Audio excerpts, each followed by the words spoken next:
We've seen a really nice 500-point rally come off the bottom in the last month in the S&P 500, but there's one level that has to hold for this to continue. Welcome to the ReadySetTrade Market Minute for Thursday, the 17th of November.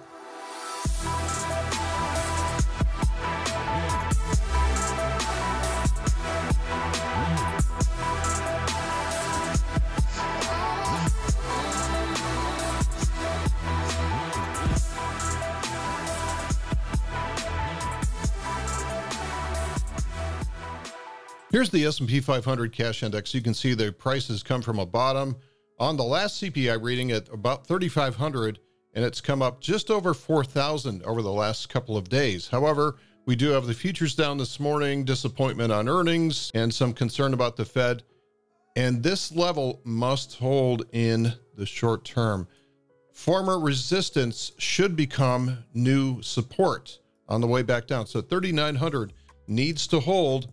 And if it does hold properly, then we might be able to see the price realize what I think is the ultimate short-term target here, which is about 4,100 on the upside. This is where the confluence of resistance comes into play of this descending trend line as well as the 200-day moving average. And this would put a 600-point rally into play off of the bottom, which is a great accomplishment. Now, if the price is able to hit that level, then what I would expect is some type of either consolidation or pullback from there. And one of two things will happen. Either we rally up to a lower high and then lose it to the downside, or potentially we pull back and then absolutely explode to the upside. That potential is there. But before we get to that point, the price has got to hold 3,900.